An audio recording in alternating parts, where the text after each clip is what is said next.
It's a go. And there goes the foghorn.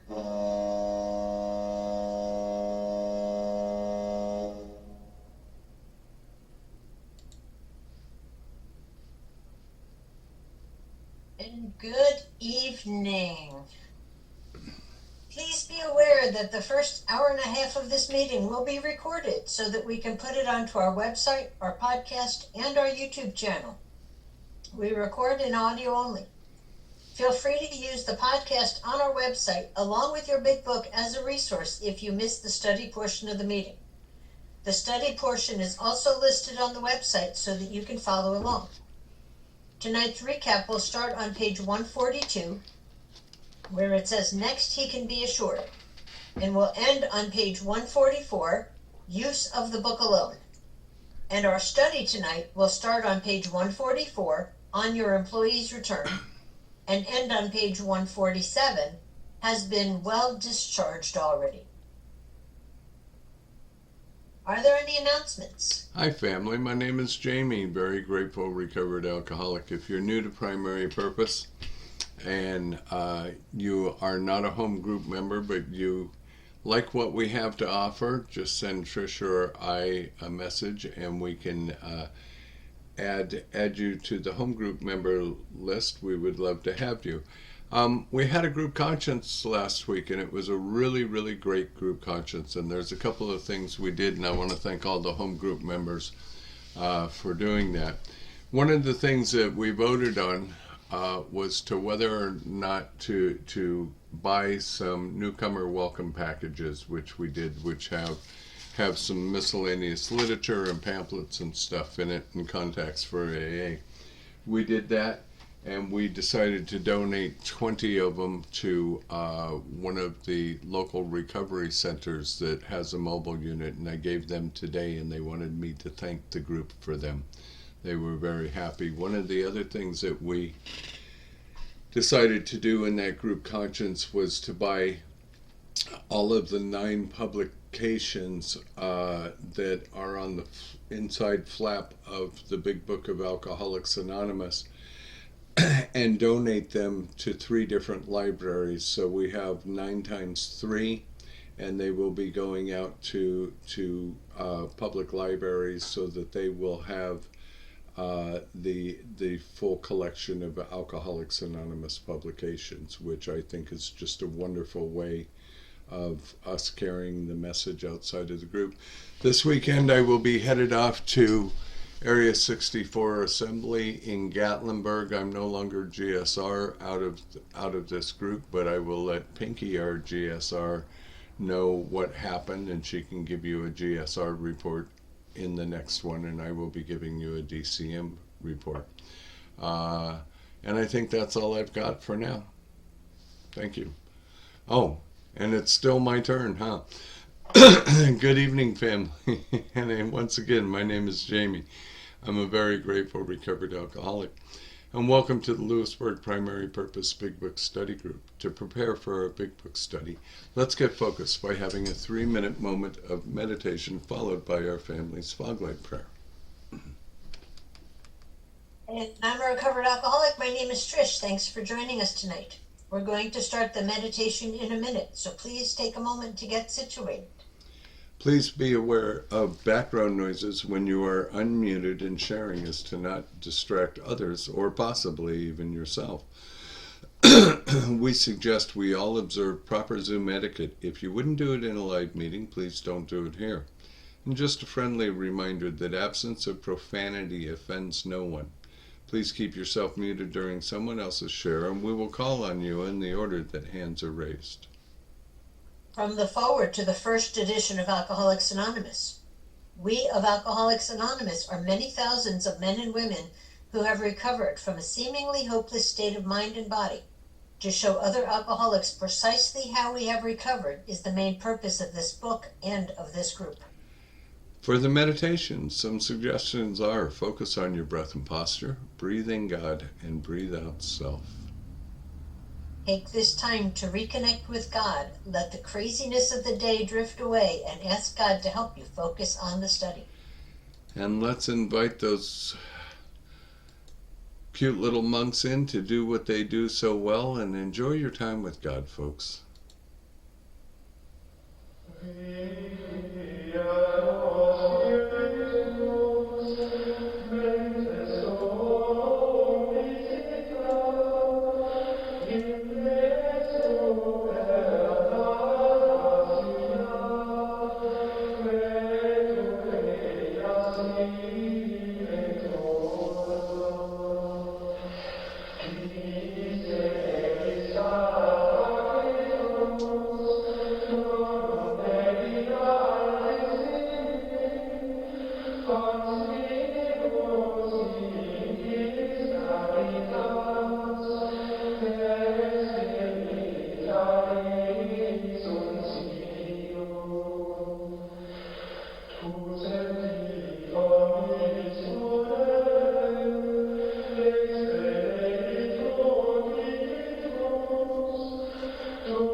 And the Foglight Prayer is on your screen in front of us for those who wish to join us. Foglight Prayer. God, let your love shine through us like a fog light, so that those that are lost, sick, and dying can find your love through us. Amen. And let's have our secretary's report. Come on in, Susan. Hey everybody, my name is Susan. I'm your recovered alcoholic secretary. I've asked Bill Pickle to read the recovered statement. We read this notice to explain why many people in this group identify as recovered rather than recovering, what it exactly means to be a recovered alcoholic. Take it away, Bill. Bill Pickle, not a dill pickle. Alcoholic, recovered. We are not cured of alcoholism. Recovered but not cured? That presents a conflict to some alcoholics. If we were cured, we would be able to drink responsibly. No, we are not cured. The allergic reaction to alcohol will remain with us for a lifetime. But we have been restored to sanity. That was the problem. The main problem of the alcoholic centers in his mind rather than his body. Page 23. We are now sane where alcohol is concerned. Consequently, we have recovered. Thank you for joining us tonight. We meet every Tuesday starting at 5:30 p.m. Central Time with the Gerbil Fellowship Cage, where we chatter for an hour before the start of the meeting. Feel free to bring side dishes to share with the buzzards. Our big book study starts promptly at 6:30 p.m. Central Time, and we ask that you be courteous and ready to begin at the sound of the foghorn.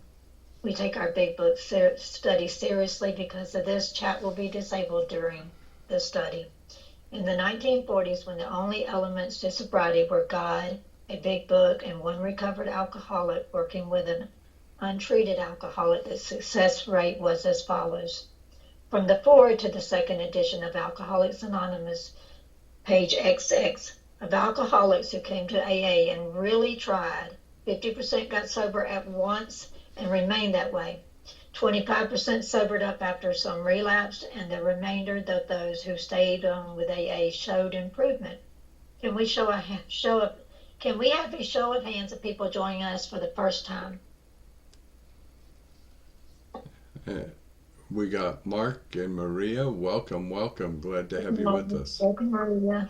Welcome back, Vicki. Yeah, Vicky. good to see you, Vicki. All right, then the recovered alcoholics. All right, guys, these are your potential sponsors. Is anyone celebrating a milestone this week?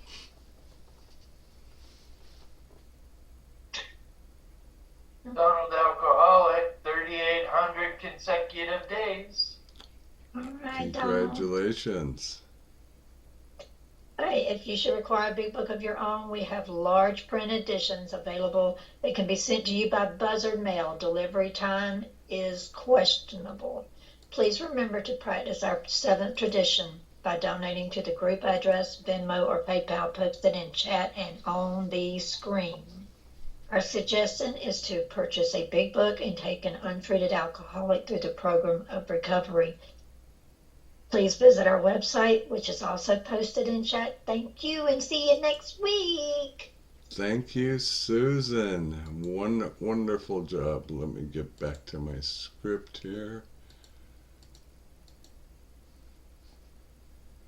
Several clicks of the mouse to do that. From Chapter 2, There is a Solution. The tremendous fact for every one of us is that we have discovered a common solution. We have a way out on which we can absolutely agree and upon which we can join in brotherly and harmonious action. This is the great news this book carries to those who suffer from alcoholism.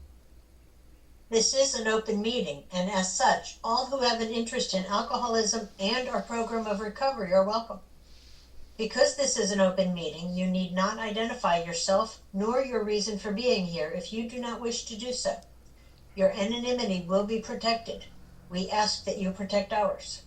While this is an open meeting, membership in this group is limited to those who wish to recover from alcoholism and have a desire to stop drinking for good and all. Each member of Alcoholics Anonymous is a potential sponsor of a new member and should clearly recognize the obligations and duties of such a responsibility. Before we begin our study of the Big Book, last week we reviewed Tradition 8. Tonight, let's take a quick look at Tradition 9. Please refer to page 562 of our book, Alcoholics Anonymous, and come on in, Art. Hello everybody, my name is Art. I'm a grateful recovered alcoholic, and we're looking at Tradition 9 tonight. In the short form says AA as such shall never be organized, but we may create service boards or committees directly responsible to those they serve. And in the long form,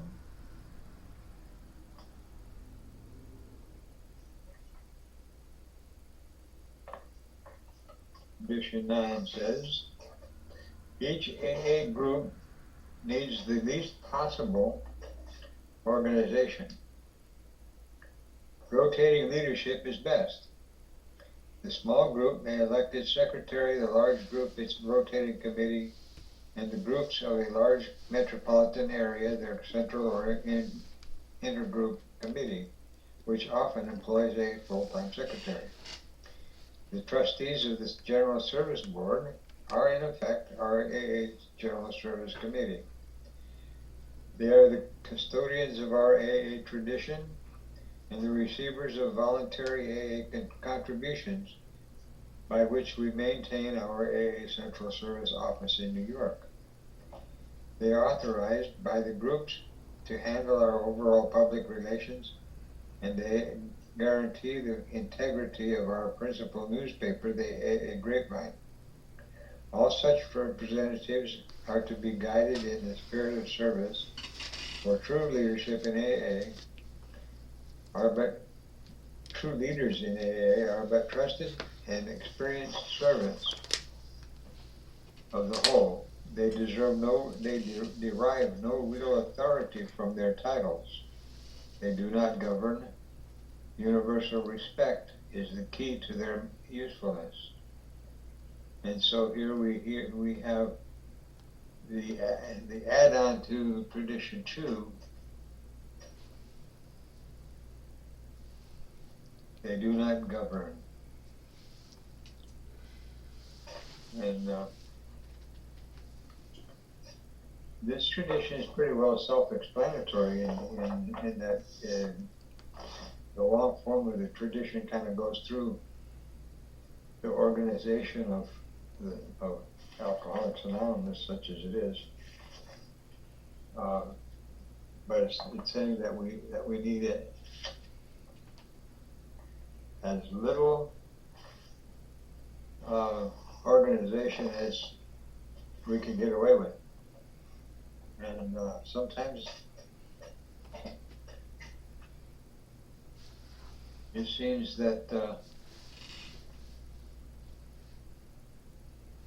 let me back up a little bit. In recent times, it seems that the General Service is trying to turn this thing upside down.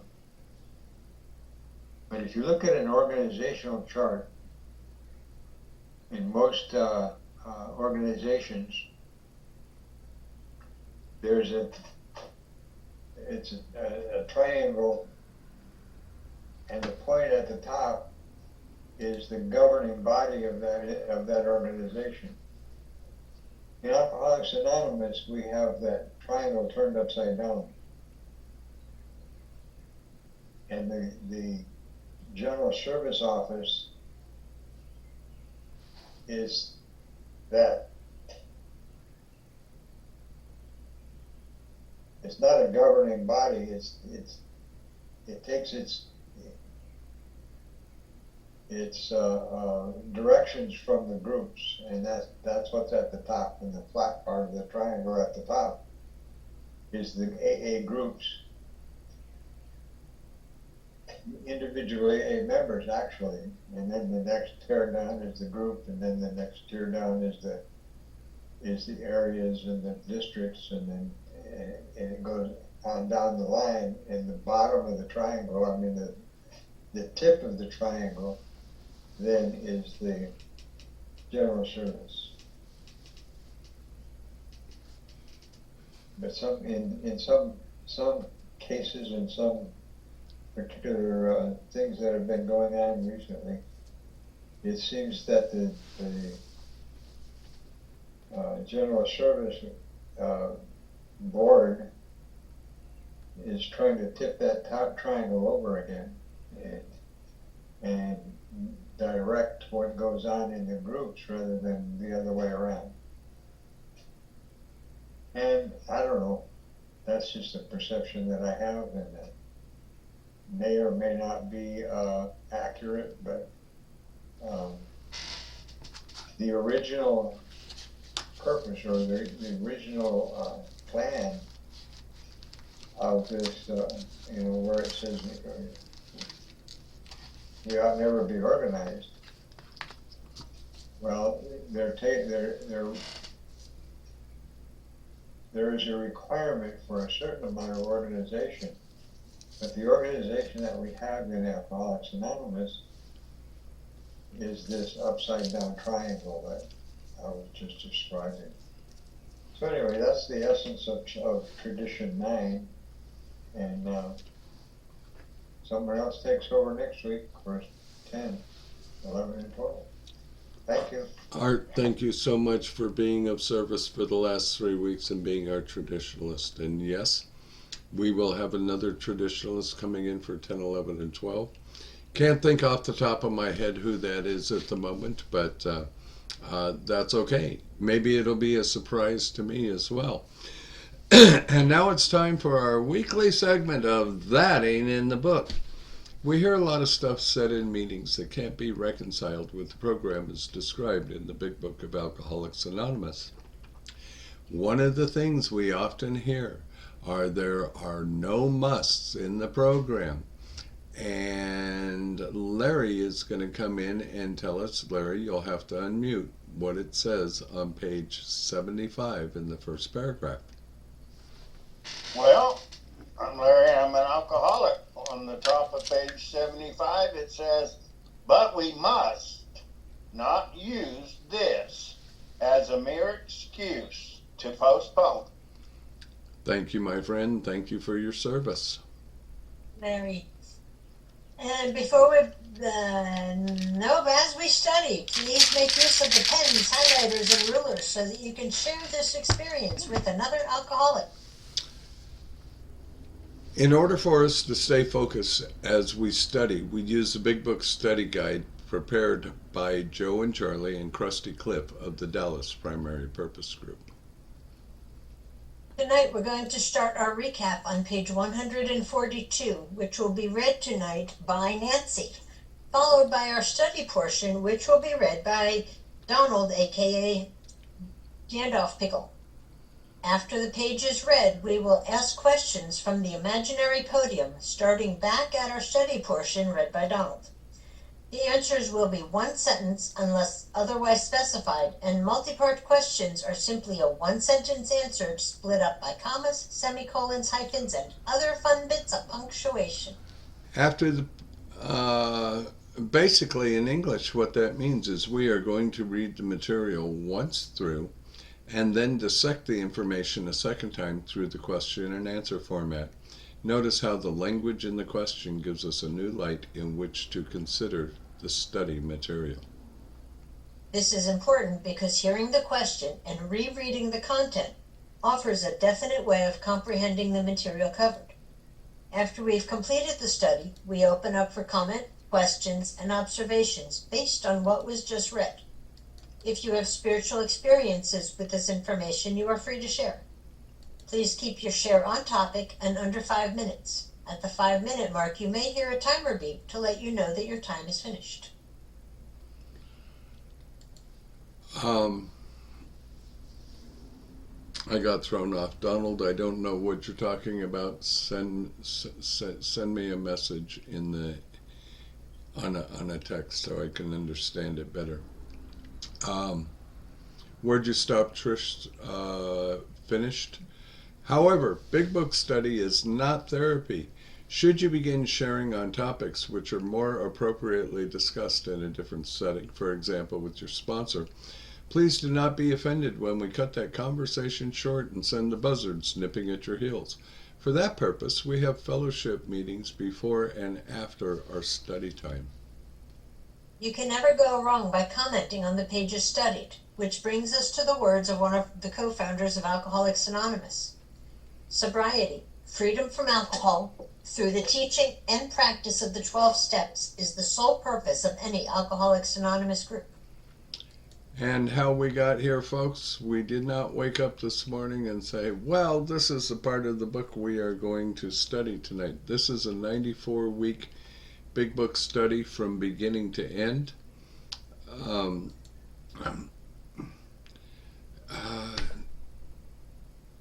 No, Donald, it wasn't.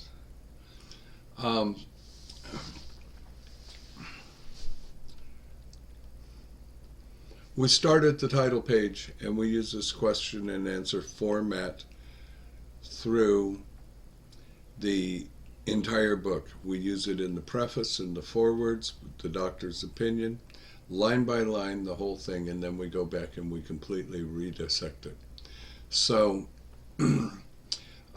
this book study started 5 years ago as a bricks and mortar here in my home with 12 other alcoholics. Next week, April 6th will be our 5th year anniversary as being a 100% virtual Zoom group. And it has just been an amazing journey. If you're new and you're here for the first time and it doesn't seem like we know what's going on, trust us, we're just following the directions here. So if you'll follow along with your big book, you will catch on to what we are doing.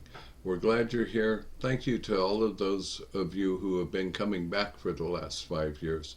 And welcome to all those of you who are new, and we hope to see you here 5 years from now as well. So thank you. Before we start the recap, we will need 5 or 6 virtual hands raised if you would like to be one of our answer readers. And again, please be aware that the first hour and a half of this meeting will be recorded in audio only, so we can put it onto our website and onto our YouTube channel. And Nancy, can you come in with our recap, please? Yes, ma'am, Nancy Alcoholic. Next, he can be assured that you do not intend to lecture, moralize, or condemn. That if this was done formerly, it was because of misunderstanding. If possible, express a lack of hard feeling toward him. At this point, it might be well to explain alcoholism, the illnesses. Say that you believe he is a gravely ill person with this qualification, being perhaps fatally ill. Does he want to get well? You ask because many alcoholics have worked and drugged, do not want to quit. But does he? Will he take every necessary step, submit to anything to get well, to stop drinking forever? If he says yes, does he really mean it? Or down inside, does he think he is fooling you? And that after rest and treatment, he will be able to get away with a few drinks now and then. We believe a man should be thoroughly probed on these points. Be satisfied he is not deceiving himself or you. Whether you mention this book is a matter for your discretion. If he temporizes and still thinks he can ever drink again, even beer, he might as well be discharged after the next bender, which, if an alcoholic, he is almost certain to have. He should understand that emphatically. Either you are dealing with a man who can and will get well, or you are not. If not, why waste time with him? This may seem severe, but it is usually the best course. After satisfying yourself that your man wants to recover and that he will go to any extreme to do so, you may suggest a definite course of action. For most alcoholics who are drinking and who are just getting over a spree, a certain amount of physical treatment is desirable, even imperative. The matter of physical treatment should, of course, be referred to your own doctor. Whatever the method, its object is to thoroughly clear mind and body of the effects of alcohol. In competent hands, this seldom takes long, nor is it very expensive.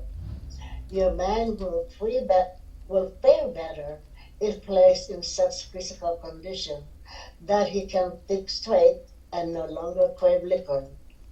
If you propose such a procedure to him, it may be necessary to advance the cost of treatment, but we believe it should be made plain that any expense will later be deducted from his pay. It is better for him to feel fully responsible. If your man accepts your offer, it should be pointed out that physical treatment is but a small part of the picture. Though you are providing him with the best possible medical action, he should understand that he must undergo a change of heart. To get over drinking will require a transformation of thoughts and attitude. We all had to place recovery above everything. For without recovery, we would have lost both home and business. Can you have every confidence in his ability to recover? While on the subject of confidence, can you adopt the attitude that so far as you are concerned, this will be a strictly personal matter, that his alcoholic dereliction, the treatments about to be undertaken, will never be discussed without his consent? It may be well to have a long chat with him on his return. To return to the subject matter of this book, it contains full suggestion by which the employer may solve his problem. To you, some of the ideas which it contains are novel. Perhaps you are not quite in sympathy with the approach we suggest. By no means do we offer it as the last word on this subject, but so far as we are concerned, it has worked with us. After all, are you not looking for results rather than methods? Whether your employee likes it or not, he will learn the grim truth about alcoholism. That won't hurt him a bit, even though he does not go for this remedy. We suggest you draw the book to the attention of the doctor who attends to your patient during treatment. If the book is read the moment the patient is able, while acutely depressed, realization of his condition may come to him. We hope the doctor will tell the patient the truth about his condition, whatever that happens to be. When the man is presented with this volume, it is best that no one tell him he must abide by its suggestion. The man must decide for himself. You are betting, of course, that your change attitude plus the contents of this book will turn the trick. In some cases, it will, and in others, it may not. But we think that if you persevere, the percentage of successes will gratify you. As our work spreads and our numbers increase, we hope your employees may be put in personal contact with some of us.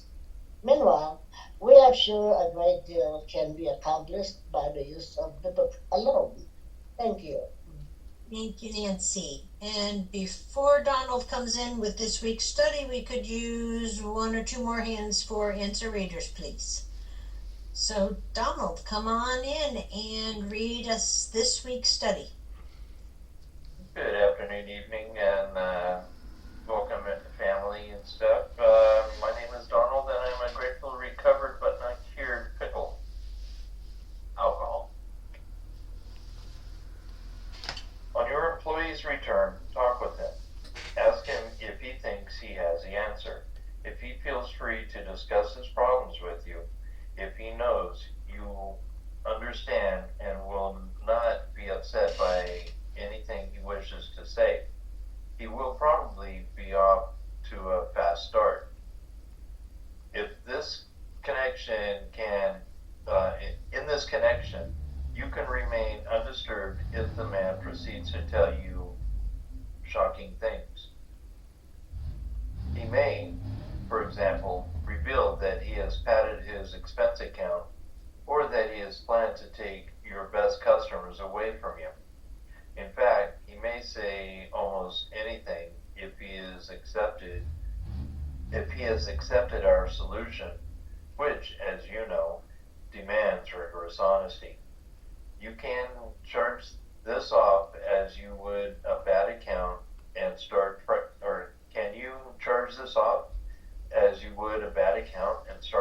with him? If he owes you money, you may wish to make terms. If he speaks of his home situation, you can undoubtedly make helpful suggestions. Can he talk frankly with you, so long as he does not bear business tales or criticize his associates? With this kind of employee, such an attitude will command undying loyalty. The greatest enemies of the alcoholic are resentment, jealousy, envy, frustration, and fear. Wherever men are gathered together in business, there will be rivalries, and arising out of these, a certain amount of office politics. Sometimes we alcoholics have an idea that people are trying to pull us down. Often this is not so at all. But sometimes our drinking will be used politically. One instance comes to mind in which a malicious individual was always making friendly little jokes about an alcoholic's drinking exploits. In this way, he was slyly carrying tales.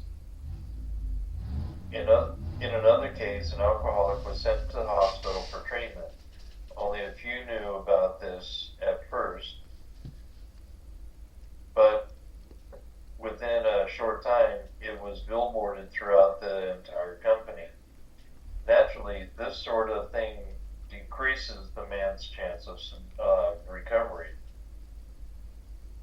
The employer can many times protect the victim from this kind of talk.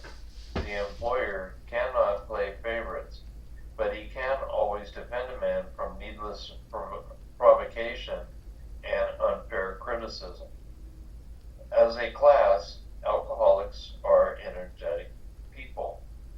They work hard and they play hard.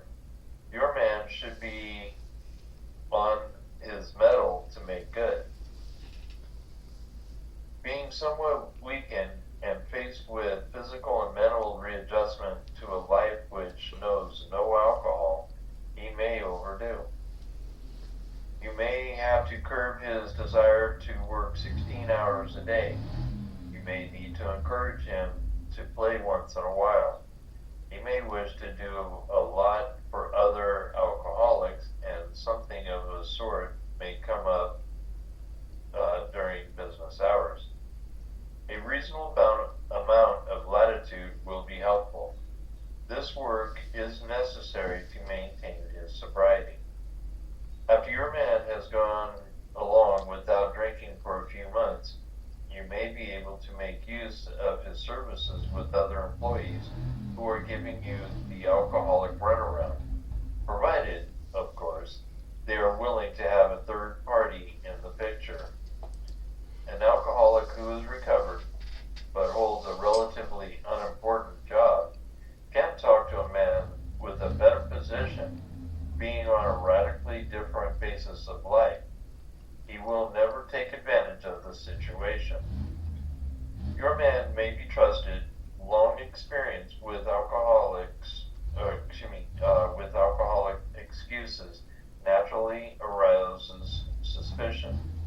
When his wife next calls saying he is sick, you might jump to the conclusion he is drunk.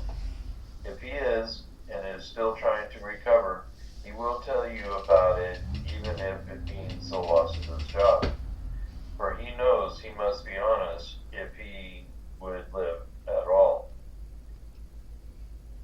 He will appreciate knowing you are not bothering your head about him, that you are not suspicious, nor are you trying to run his life, so he will be shielded from temptation to drink. If he is consciously following the program of recovery, he can go anywhere your business may call him. In case he does stumble, even once, you will have to decide whether to let him go. If you are sure that it doesn't mean business, there is no doubt you should discharge him. If, on the contrary, you are sure he is doing his utmost, you may wish to give him another chance.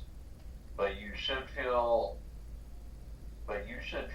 under no obligation to keep him on, for your obligation has been well discharged already. Thank you for letting me read. Thank you, Gandalf. And we will go back to page 144, towards the bottom of the page, where Donald started reading, and reread this in our question and answer format. And for our answer readers, please go ahead and unmute and speak clearly into your microphones. And we'll ask the questions from our script by Joe and Charlie and Krusty Cliff. The answers to the questions will be sentence by sentence, coming directly out of this week's study that Donald just read. And if those answering the questions lose their place, please allow me to direct them back to the correct sentence so that there's not 4 or 5 people all trying to talk on top of each other. So our batting order tonight will be Kenny, Nancy, Larry, Alyssa, and Lisa. So Kenny, starting with you, when your man returns, what should you do first? When your employees return, talk with them. Absolutely. And Nancy, what do you want to know? Ask him if he thinks he has the answer. Yes, thank you. And Larry, if he believes he has your confidence, what can you expect? if he feels free to discuss his problem with you, if he knows you understand and will not be upset by anything he wishes to say, he will probably be off to a fast start. Thank you. And Alyssa, do you think you can remain composed as he shares his story with you? In this connection, can you remain undisturbed if the man proceeds to tell you shocking things? Thank you so much. And Lisa, what may he reveal to you? He may, for example, reveal that he has padded his expense account or that he has planned to take your best customers away from you. You. And back to you, Kenny. In fact, you should be prepared for what? In fact, he may say almost anything if he has accepted our solution, which, as you know, demands rigorous honesty. You. And Nancy, what might you consider doing about this? Can you charge this off as you would a bad account and start fresh with him? You. And Larry, how might you handle money situations? If he owes you money, you may wish to make terms. Thank you. Alyssa, where might you be offered to offer some directions? If he speaks of his home situation, you can undoubtedly make helpful suggestions. Thank you. And Lisa, will you be willing to let him be completely open with you, provided he doesn't do what? Can he talk frankly with you so long as he does not bear business tales or criticize his associates? Thank you. And Kenny, what will such an attitude on your part buy you? With this kind of employee, such an attitude will command undying loyalty. Yes, it will. And Nancy, what are alcoholics' greatest enemies? Ooh, the greatest enemies of us alcoholics are resentment, jealousy, envy, frustration, and fear. You. Larry, what is true in any business that hires a number of employees? Wherever men are gathered together in business, there will be rivalries and uprisings out of these. A certain amount of office politics. Sometimes. Okay, that's it. Yeah. And Alyssa, being the sensitive people that alcoholics are, how might we view some of the normal infighting? Sometimes we alcoholics have an idea that people are trying to pull us down. And Lisa, is this always true? Often this is not so at all. You. And Kenny, what may be used against us? But sometimes our drinking will be used politically. Thank you. And Nancy, what situation is recalled? One instance comes to mind in which a malicious individual was always making friendly little jokes about an alcoholic's drinking's words. Thank you. Larry, would this be classified as gossip? In this way, he was shying slyly carrying tales. So much. And Alyssa, what is another case? In another case, an alcoholic was sent to a hospital for treatment. Thank you. And Lisa, was this kept confidential? Only a few knew of it at first, but within a short time, it was billboarded throughout the entire company. Thank you. And Kenny, what effect will this have on the alcoholic's chances? Naturally, this sort of thing decreases the man's chance of recovery. And I'm coming in with a few comments this evening as well. Here's the first. Keeping the confidence of an alcoholic will greatly help his chances of recovery. This could also aid in his loyalty and respect to you and the company. Thank you. And Nancy, many times the employer can do what? The employer can many times protect the victim from that kind of talk. So This much. kind of talk. And Larry, a two-part question. A, he cannot do what? And B, but what can he do? The employer cannot play favorites, but he can always defend a man with needless provocation and unfair criticism. Thank you. And Alyssa, generally speaking, what are alcoholics? As a class, alcoholics are energetic people. We sure are. And Lisa, how do they live their lives? They work hard and play hard. Yes. And Kenny, it will be in his character to do what? Your man should be on his mantle to make good.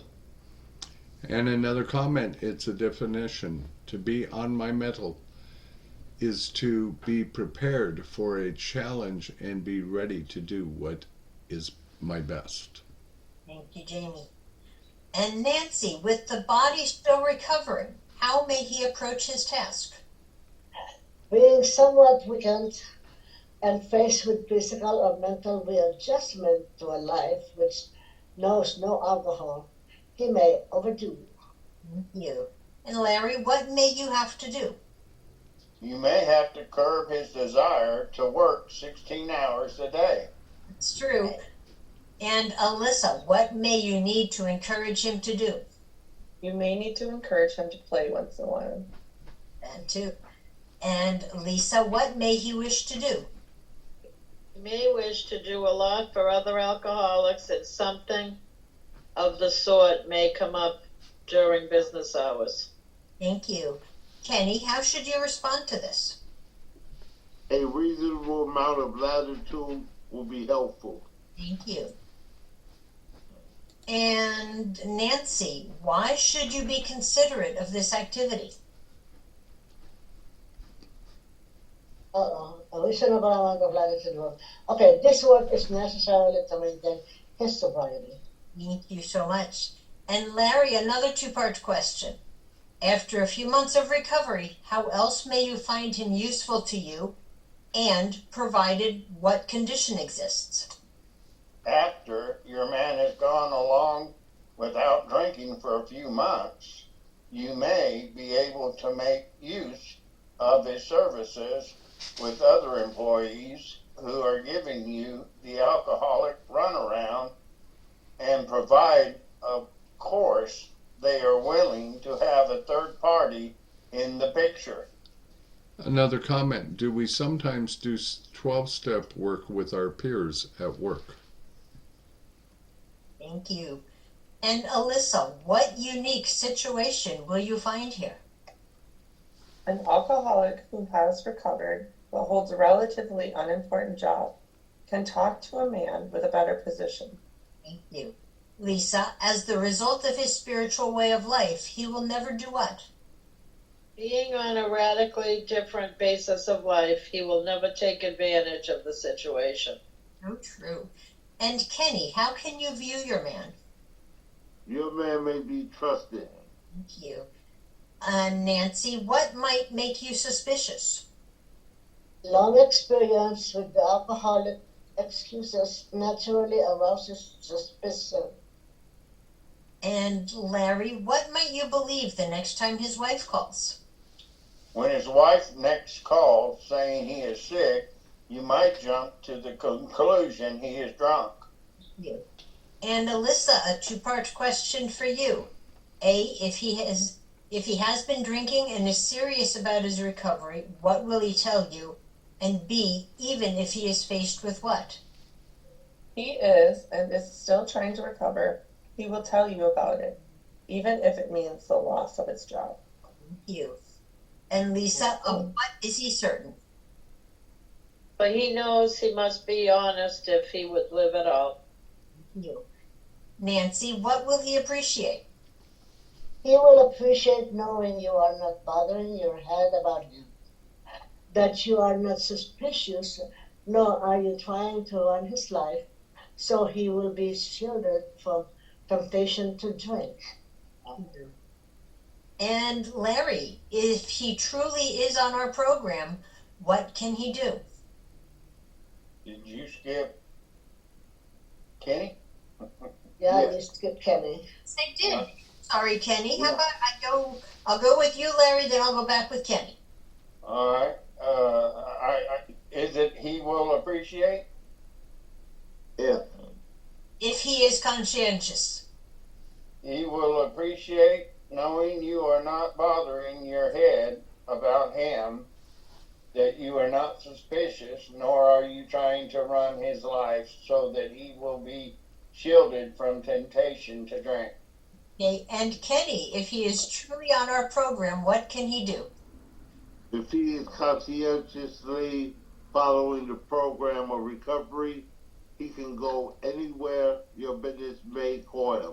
Thank you. And Alyssa, what must you decide if he returns to drinking? In case he does stumble, even once, you'll have to decide whether to let him go. Thank you. And Lisa, if you have any doubts regarding his sincerity, what should you do? If you are sure he doesn't mean business, there is no doubt you should discharge him. Thank you. And Kenny, back to you again. If you are convinced he is really trying, what might you do? On the contrary, you are sure he is doing his utmost, you may wish to give him another chance. Thank you. And Nancy, our last question of the night. Since you met your commitment to him, what may you do with a clear conscience? But you should feel under no obligation to keep him on, for your obligation has been well discharged already. Thank you. Thank you. And back to my script. If you have experience with the portion of the book that was just read, please feel free to share. And please be mindful of your time and that others may have their hands raised and are waiting to share. And a friendly reminder as we share that absence of profanity offends no one. So we're now going to open the floor for comment, questions, observations, and spiritual experiences based on what we just read. So who's going to be first?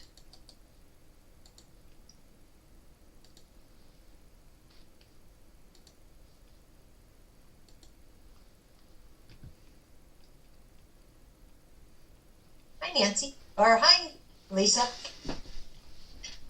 Hi, Trish. I'm Lisa. I'm an alcoholic. Reading through this, I was thinking about a boss that I had, and I had two really, really good ones. We got very close. I always thought that I got close to them because I didn't really have a great relationship with my older sister. But who knows? But anyway, they were wonderful people, and they gave me chance after chance. I mean, when we first started working together, both women, on Friday night, we'd go out. And one of them was with her and her husband, and the other one was just me and her. And boy, that changed quick because I was supposed to work Saturday, and Lisa was too sick to show up. So that stopped quick. But they gave me many, many chances. They were wonderful, and but with the disease and the way I thought and was thinking, they need me. I'm a great presser. I get the stuff out quick, but that didn't matter on the days I didn't show up. But that's the way I thought, and I, even though I understood when they did let me go, I was mad. I was upset.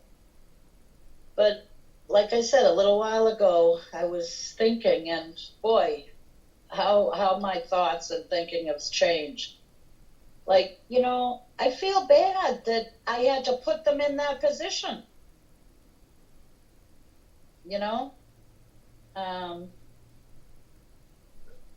I wish I didn't have to, wish I never did that, I mean, it's not going to drive me to drink or anything like that, but, that was lousy, after chance after chance after chance, many, with both of them, and it hurt the relationship. And yeah, like it said, we work hard and energetic people, but all of that didn't matter if I wasn't there. And someone else had to pick up the slack, which they always did for me. But yeah, still, it's just, I'm really grateful to be able to think differently and look at someone else's perspective. And yeah, and not sit in that self-pity or anger or all of those feelings they spoke of, resentment and anger. I was just so, that pride, no, the hell's the word I'm looking for? Just thinking, I was too good. I was too good of a presser. They won't let me go. Yeah, well, that time came. No one's that good.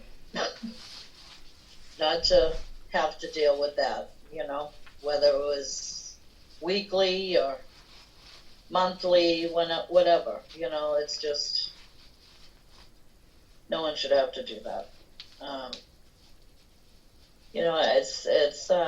It's nice being able to relate, and this is so long ago, but the disease, it hasn't changed, and, but I know, with getting help, it's a lot easier to get help these days. I remember reading, or I don't know if it was this week's or last week's, where it said you'd have to pay it back, any type of treatment, or it comes out of your check, something like that.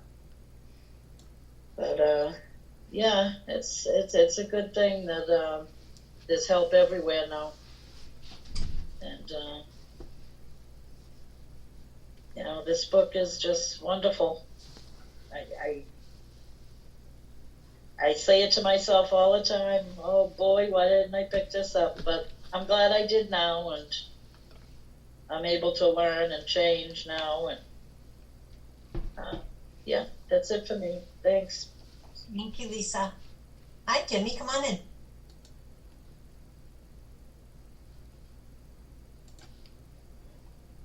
How you doing, family? I'm Timmy. I'm a grateful alcoholic. It's kind of wild how the more I read this book, the more I don't realize what is coming next, because it tells me.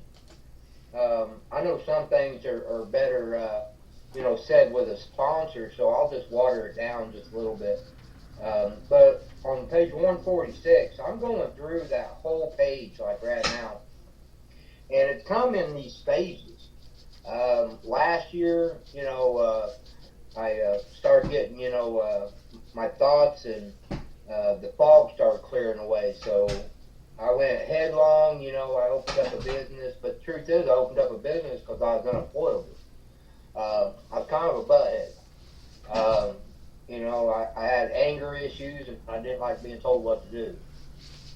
And so I started my own business, and I did work those like 18-hour days, and I even worked until the point to where I got hurt. And it literally, it put me on my rear. I had to go through surgery. But again, I didn't realize that until here recently, that was really my higher power put me in a little bit of good isolation.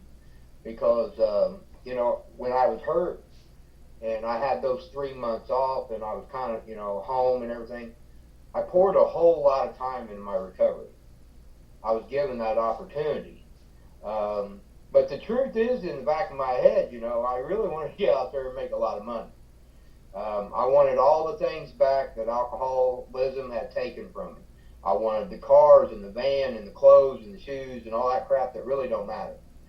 But again, when people start telling me to chill out and get in the program and start doing service work, man, I tell you what, I found a passion again. I found something worthwhile, and all of a sudden I woke up one day, and it's funny that, you know, this group is called the Purpose Group, because that's what I found. I found purpose. And for an alcoholic, you know, going 53 years without a real purpose. I mean, I woke work to drink. You know, that was my main goal. But now here recently, because of service work, I was given the opportunity to go into a career that not only can I, you know, pursue my purpose, but I really find passion in service work as well. The funny part is it's about 3 times less than what I make. So I'm definitely not going into this new career for the money. I got a feeling I'm going to be broke for quite a while making this move, but I think, like this says, you know, it says right here, but I hold relatively unimportant job. That's the only thing I've changed in this thing, because this is a really important job to me, because I really think that in this job I can help somebody else, and at the same time, that little bit of selfishness, I can help myself stay sober by giving it away. But I'm definitely not doing it for money. But that might be a fear, though, because it took me a few months to really make this final, you know, move, to kick in the last door and say, okay, I'm going to do it. So maybe that's something else now that I've actually said it out loud. I need to face that fear when it comes to money. So, you know, just sharing sometimes brings those to life. But I do like this reading, and Lord, is it ever true today? Because that's exactly what I'm going through today. But on the good note, I'll start in a week after the assembly, and we're going to see what God's got in store for me. So I'm pretty excited and kind of worried too. But it's good to see y'all.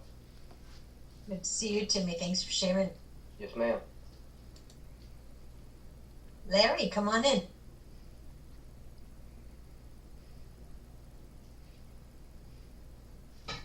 Yeah, Larry.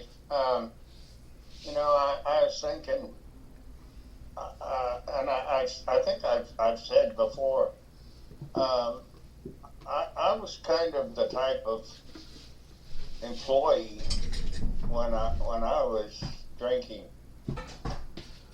I was the employee that would have never got sober had I been able to continue to work. I was the employee that they should have gotten rid of a long time ago. And it wasn't because I was a bad worker when I was there, and it wasn't because I didn't know what I was doing, because I was probably one of the best at what I did. But it was because, you know, it was odd because, you know, I worked construction, and I worked, you know, some high security construction jobs even, and it seemed like Monday there was half the job that would lay out. And me, I would come in at 9 o'clock, not because I felt like coming in, but I felt like it was safe to come in, that I wouldn't set off the alcoholic alarms at about 9 o'clock. So I came on in, and then, but it was because I wanted the money. It was, I was, you know, I made so much money per hour that I was, in my head, you know, it's the money I was losing not being there. So I had already lost several hours because we started early. So, and my bosses were so happy just to see me come in, because, you know, half the crew had laid out, that half the time they pay me all day. for just showing up.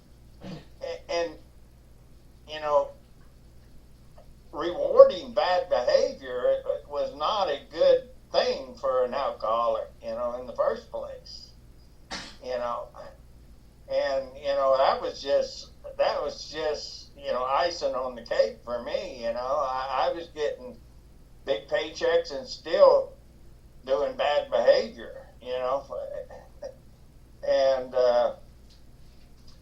yeah, you know, the best thing that ever happened to me was getting to where I couldn't work. Number one, everything escalated. I got to the place that I was at that point unhireable, unemployable, unable, both physically and mentally, to work and get a job.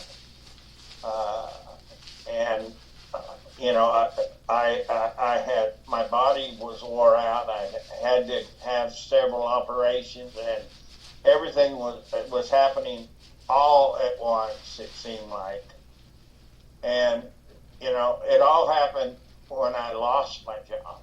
You know, when I had to quit work. And you know, then alcohol just went skyrocketing, and it all happened at, you know, I look at it like a blink in the eye, you know, because while I was working, everything seemed to maintain. But when work was out of the picture, it was Katie, bar the door. Nothing mattered at that point.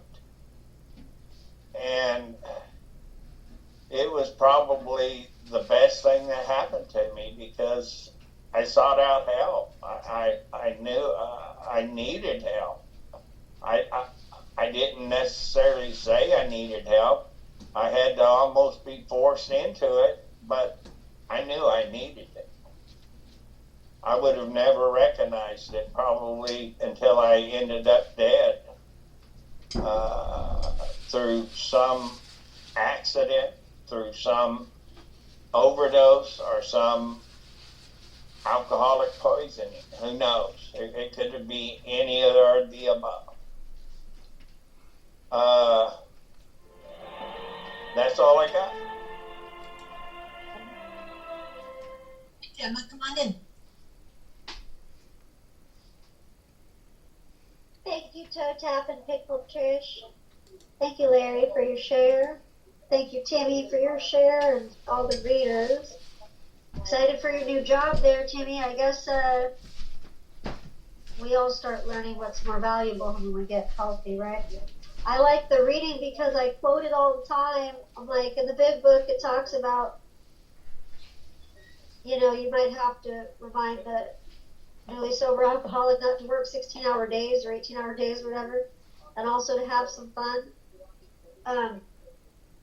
Yeah, I've been working a lot lately, but it's from a different place. My efforts today are from a place of peace and love and excitement, and I just, like right now I'm working on a garden. Well, I mean, most of you guys know that I'm a gardener, but I've never really felt a part of, and I still don't feel a part of. I'm not a part of anything. I mean, I know I'm here, and you guys all probably will argue with me on it, but I'm that person that'll be a part of a book club for 10 years but never get invited to a birthday party or an event, and I'll bring a friend and they'll be in like Flynn with everybody on day one. And I've never had that.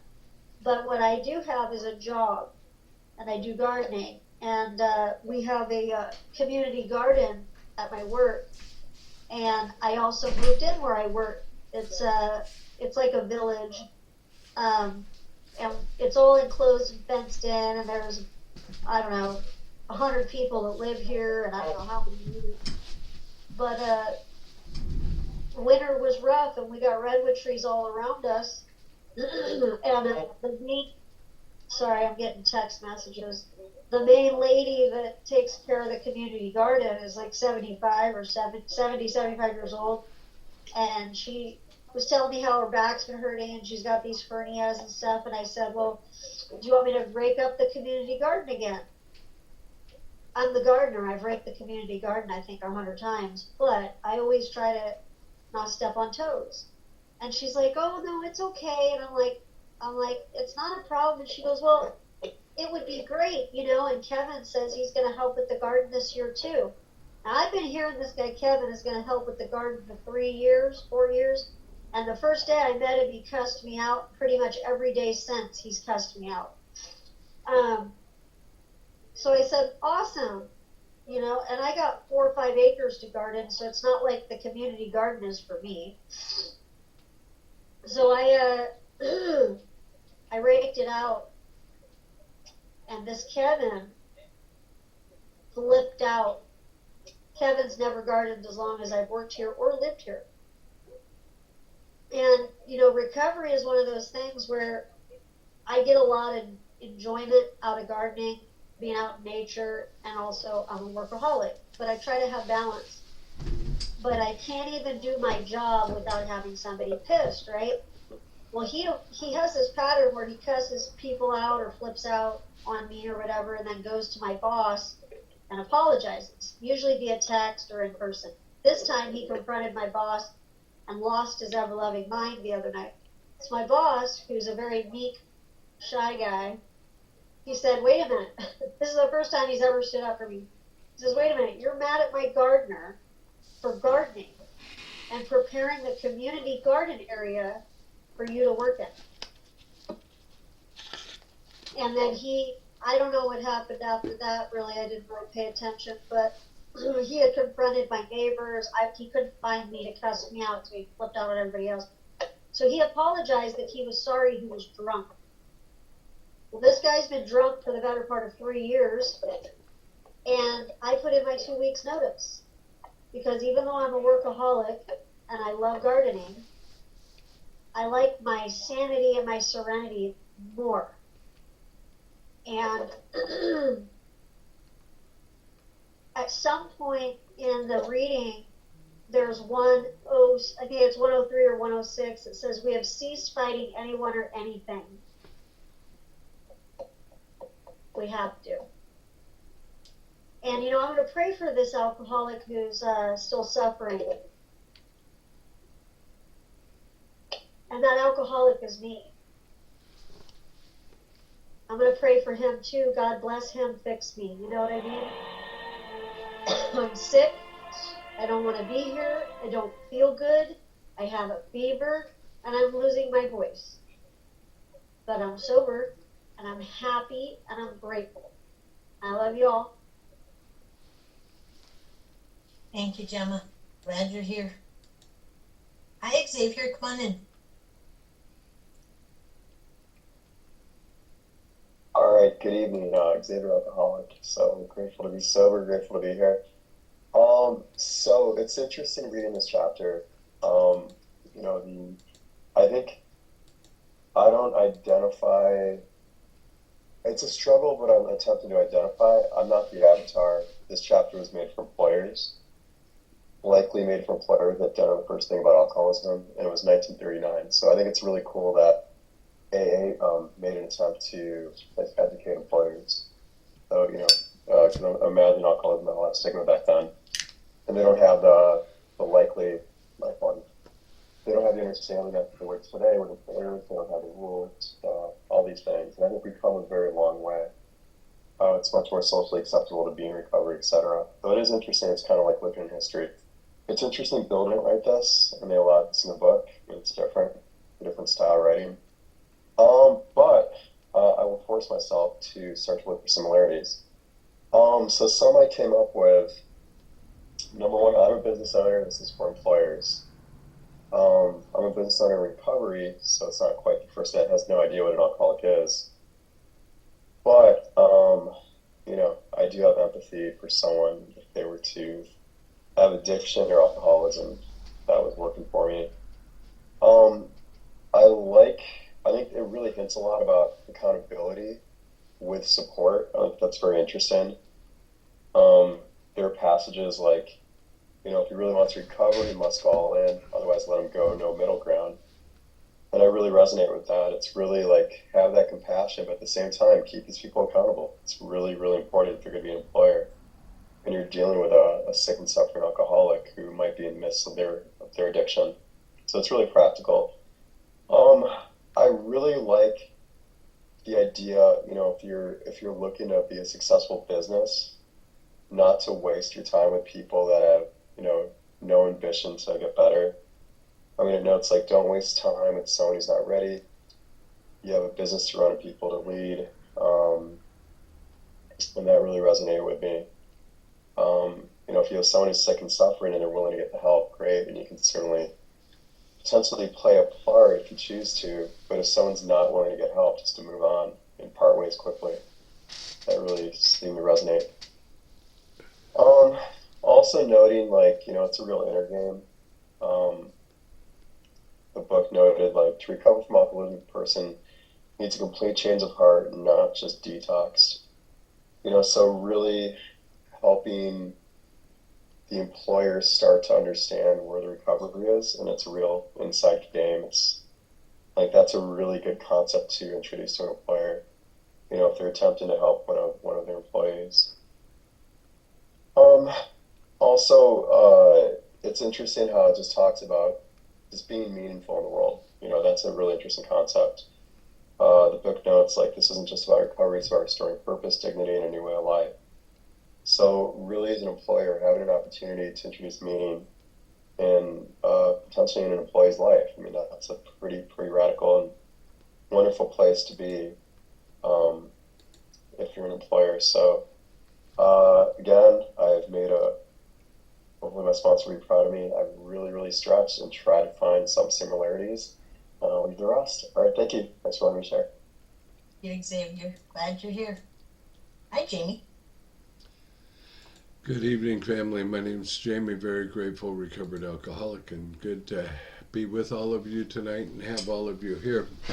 I love this chapter, and at the end of my drinking, I was definitely an unemployable alcoholic.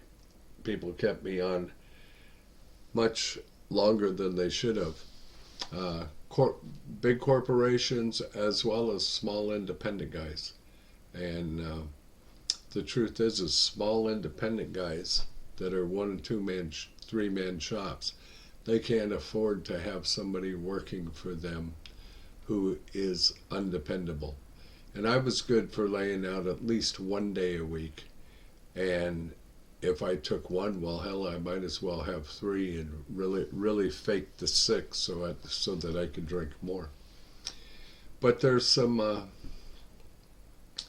very interesting things in here as well. This chapter, and there's a reason why it wasn't written by Bill, because it's part of somebody's personal story. It's part of Hank Parker's personal story. And even though Hank relapsed and after 4 years and didn't stay sober, I think it's very good that Alcoholics Anonymous left this in the book, because it still helps so many today in the world. One of the things that this does is it gives the employer a great insight into the disease of alcoholism and our mental state of mind as alcoholics. So hopefully in the employer, it can instill a little compassion and an understanding of our disease. And there again, it also talked about that the recovering alcoholic may very well be able to help with other alcoholics. And in sobriety, that has been my case for sure. But I love the part where it also talked that people might also use it to political advantage as power over someone. I've had that happen. I've had it happen drinking. I've had it happen sober, because that is the human nature of some people. They will use whatever they can against you to have a leg up in life because they think that is their empowerment. But the truth is, if it's time for me to move on, it's time for me to move on. And I am quite okay with that. And what that moving on has allowed me to do is to gain lots of experience in life. This work is necessary to maintain his sobriety. After your man has gone without drinking for a few months, you may be able to make his services with other employees who are giving the alcoholic runaround, provided, of course, they are willing to have a third party in the picture. You know, this recovering alcoholic can plant seeds. There's not a one of us in this room that has the power to strike anybody else sober. But what we do have the ability to do is to take another alcoholic with this book in hand and guide them to a process that will lead to permanent lasting sobriety. And I'm just going to jump down to the very last line because Xavier just touched on it. Now I'm going to read the sentence, the question, then the answer. Since you have met your commitment to him, what may you do with a clear conscience? The answer out of the book was, but you should feel under no obligation to keep him on, for your obligation has been well discharged already. But you know what that instills in me, if I'm an employer today, I need to take a look at myself and do a little inventory on myself as an employer. Have I done everything possible to try and help this person? If they don't want help, there's absolutely nothing I can do. And some of you need to raise your hands because I'm about out of time. But I'm going to run just a couple of seconds over here, and I'm going to say this. In Alcoholics Anonymous is the lifeboat. Those of us who work with others and sponsor others and plant seeds are standing in the boat, throwing out the life preserver with the rope attached to it. And if the person that we throw the life preserver out to will get in that life preserver and let us pull them to the boat to safety, they have a good chance of recovering. But if they get in the life preserver and they start kicking and paddling the opposite way, there's only one thing that we can do, folks, and that's to give slack in the rope, or else they will pull us in and they will tip the boat over. We don't go down with them when they can't come and join us and step from bridge to shore. Thank you. Thank you. Hi, Alyssa. Hi, Alyssa, recovered alcoholic. Thank you for the reading and the parts that I picked out that I could relate to. Work hard, play hard. One thing that Alcoholics Anonymous said this way of life has given me is balance. I didn't have that before.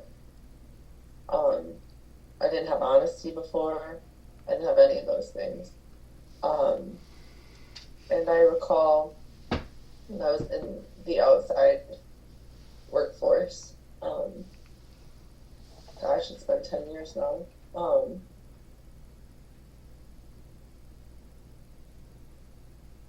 Nobody addressed it, but everybody had to have known. Like, all of my superiors had to have known. But it wasn't addressed. It wasn't, there was no resources offered. Not that I was willing to accept them at that time anyway, so. But the part that really hit me was that that working hard. I took everything to the extreme.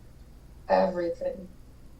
And if I didn't get mixed seeds on my evaluations, I was like, there's one in my career that I didn't. I was devastated.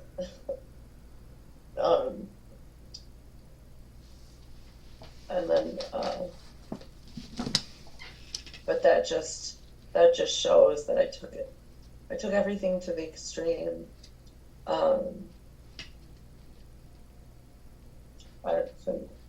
Countless times. See, for me, it wasn't. I was getting the work done, and I was moving so quickly around so that nobody could have me in one spot long enough to tell that, there was anything wrong with me.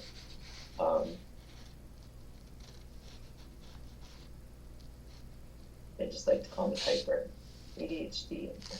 And I was really, most of the time, probably so intoxicated or hungover. But, what the chapter does, or what the reading does remind me of is, there's so much of what working with others and the family afterwards, it's just a repetition. And I know Hank Parkhurst wrote this chapter, but he reinforces working with others. It says in working with others, don't waste your time trying. You may spoil a later opportunity. Well, here it says cut your losses, because if they're not ready, you're going to lose the money. It's basically the same thing. So I do like how it reinforces the same message over.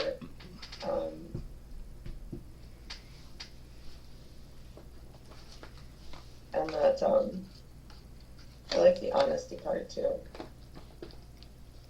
Today, being an alcoholic and being recovered, from a hopeless state of mind and body, and understanding the disease. If I was to ever go back out into the workforce, all of my experiences in business management, my degrees, and so, I would have the knowledge and the understanding, more knowledge and understanding of the people that are working for me. And then I would have the opportunity, of course, to lead by example, and I could curve that to say that that's what my children do. They watch what I do. They learn from me. So no, they're not my paid employees, but I get the opportunity to set the example for them. Because, I'm my daughter's coach for school. So she's online learning. And I'm her learning coach. She has a teacher, but I'm right there with her. So, it's taking the bits and pieces that apply to my life, right? Take what you need and leave the rest. And I can do that. I'm not closed-minded today and saying, well, I don't have a outside job, so I don't need to read this chapter. There's nothing I can get from that. I absolutely get disgusted by people that talk like that, because there's always something to be revealed. Always. All right, I'm done. Thanks, Alyssa. And we have a minute left, so I'm going to jump in real quick. I'm Tricia, and I'm an alcoholic. And, I love how it talks about the greatest enemies of us alcoholics are resentment, jealousy, envy, frustration, and fear. And, didn't we already talk about that when we did our own inventories? And now for the employers who are given the book to read, they're also learning that. And while we already have learned and discussed and experienced the rigorous honesty that we need to live by in this program, they're also getting told about that. So they're getting told about how we're going to change, things that we're going to do, how we're going to carry the message to other people. And even if some of us stumble, that doesn't necessarily mean write us. If you're sure he's doing his utmost, you may wish to give him another chance. I too was one of those. I worked hard, I played hard, but I always kept busy, so you couldn't keep up. You couldn't catch me, and what I was really doing was trying to run away from all those feelings, so I wouldn't have to sit still long enough to feel them. But I remember, and this was a little bit before I got sober, one of my mentors gave me the explicit direction to go home, not take care of homework because I was a college student, and go and find a way to play. And while I was at it, dragged my roommate with me because she had the same problem that I did. We always were just doing too much work, and we needed to go out and play. And that was hard, to actually find something to do and relax and have fun. And the one other thing I'll share is the instance comes to mind in which a malicious individual was always making friendly little jokes about an alcoholic's drinking exploits. I had one experience in a job that I had many, many moons ago, and she was very vocal about being an alcoholic. Almost to the point that she was putting herself up on a podium. Look at me, look how great I am. And she was hanging over my desk one day and noticed I had the Serenity Prayer on my desk and asked me flat out, are you an alcoholic? Are you in AA? And I wasn't going to lie, sure. I told her. Within 10 minutes, that message was shared with just about all 60 people that I worked with. Just about everybody knew from one end of the room to the other. Which really, really annoyed me because it wasn't her place to say that. And it really wasn't something that I wanted spread around my workplace. But God did use it for good, and there was somebody who pulled me aside a few days later and say that she was really glad to find that out because she had a family member who was struggling with alcohol. They were hoping that this person would find their way to AA, but she always had some reservations because she didn't want her family member to go into AA and turn out to be like this other person was. So she said, if she's going to turn out like you, there's hope. I don't have to shout from the rooftops that I'm in AA. I don't have to shout and tell anybody that I'm in AA if I don't want to. And it's not up to me, workplace or not, to share with anybody else that anybody else is in the program. But I can plant seeds on my way of life. I plant seeds at school with the kids just on how to deal with things, how to deal with their emotions and their feelings. I know some of these kids aren't drinking. I hope to God they're not. But that doesn't mean I can't teach them some of the tools. If I had learned some of the spiritual tools at that age that I have now, I don't know that it would have kept me from drinking. But it might have given me a little bit of an easier way. I bloom where I planted. I'm in a second career right now. In my first career, there was a lot of drinking. This one, not so much, but more people at this job know that I'm in AA than at the other one, other than in that one circumstance. But I'm a lot more comfortable in my own skin and a lot more comfortable with my own recovery now. And if I end up telling somebody that I'm in AA because it's going to help them, I have no problem doing that today. I have no problem letting the boss know I'm in AA. Because if it could help somebody, I want to be able to be there to help somebody. And I am going to end up with that. And Jamie, would you like to read our closing, please? Absolutely. From our big book, page 164. Some of you might be familiar with it. It's big, it's blue, it's got a bunch of black letters on white pages. Oh, it's a design for living. How about that? From page 164. Our book is meant to be suggestive only. We realize we know only a little. God will constantly disclose more to you and to us. Ask Him in your morning meditation what you can do each day for the man who is still sick. The answers will come if your own house is in order, but obviously you cannot transmit something you haven't got. See to it that your relationship with Him is right, and great events will come to pass for you and countless others. This is a great fact for us. Abandon yourself to God as you understand God. Admit your faults to Him and to your fellows. Clear away the wreckage of your past. give freely of what you find, and join us. We shall be with you in the fellowship of the Spirit, and you will surely meet some of us as you trudge the road of happy destiny. May God bless you and keep you until then. Thank you, Jamie.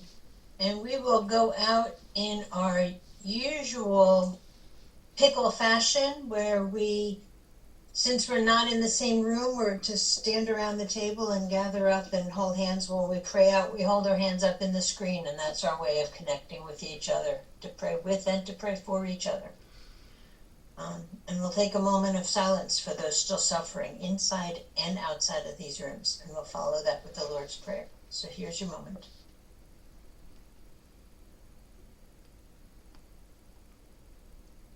Thank you. And who brings us from shame to grace if we let him? Our Father, Father, who art in heaven, hallowed be thy name. Thy kingdom come, thy will be done, on earth as it is in the heavens. Give us this day our daily bread, and forgive us our trespasses, as we forgive those who trespass against us. Lead us not into temptation, but deliver us from evil. For thine is the kingdom, the power, and the glory, forever and ever. Amen. Keep coming back. You work, but only if you work it. So work it, because you're worth it. Thank you, Good to everybody. see you.